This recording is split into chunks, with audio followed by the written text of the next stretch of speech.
Hi and welcome to Off the Record, brought to you by the free music festival Brussels Jazz Weekend.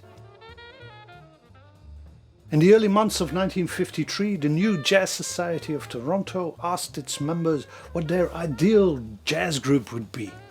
The idea was that the Jazz Society would then contact those musicians, form a supergroup who would perform at Massey Hall, the internationally famous concert venue, perhaps the most famous in Canada. The musicians selected were Charlie Parker, alto saxophone, Dizzy Gillespie on trumpet, Charlie Mingus was the double bass player, and Max Roach was the drummer. The original piano player was Lenny Tristano, but he himself suggested Bud Powell, who would be better suited to complement the other musicians. So on May 15, 1953, 5 of the most prominent black founders of the jazz avant-garde called bebop took to the stage at Massey Hall for an infamous concert which would live in history.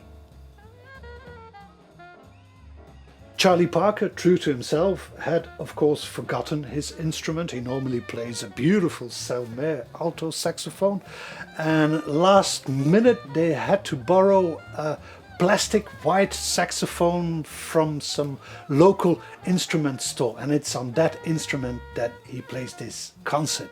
But Powell, the pianist, on the other hand, had just recovered from one of his famous nervous breakdowns, and he had just returned from Creedmoor Sanatorium in Long Island, where he had received experimental shock treatments.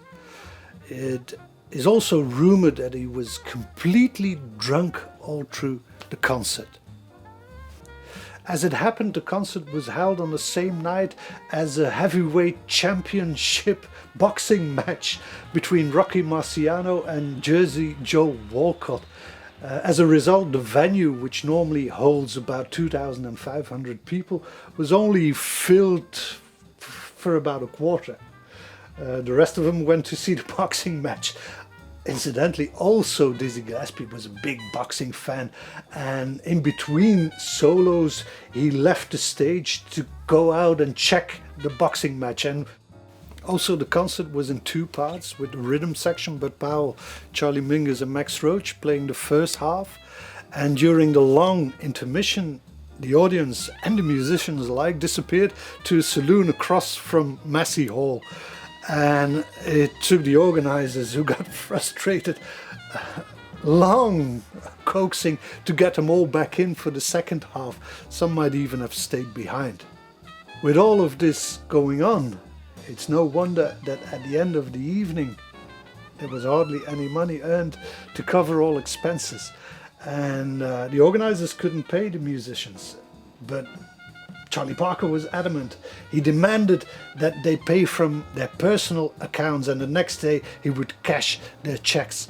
He was perhaps the only musician to earn any money from the concert, because Dizzy Gillespie would afterwards remember that he hadn't seen anything from it for years and years afterwards.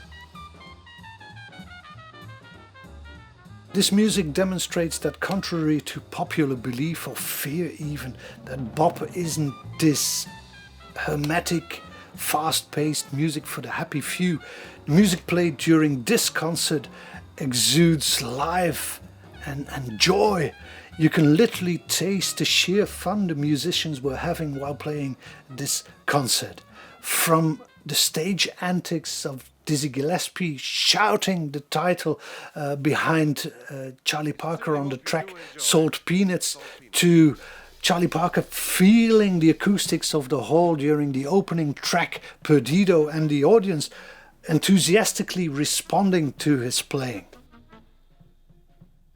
This is one of the finest bop live recordings, and also one of the last where Charlie Parker and Dizzy Gillespie, 2 of the great jazz legends, played together on stage. It is also a record which no doubt will turn you into a fan of this notoriously difficult, nervous but eternally hip music called bop. So surprise your friends, put on your nicest French beret, Put on this record, practice your jazz lingo, and stay a hip cat with this, the greatest jazz concert ever. Off the Record is a jazzy online video series brought to you by the Free City Festival Brussels Jazz Weekend. Subscribe to our YouTube channel and don't miss a single episode.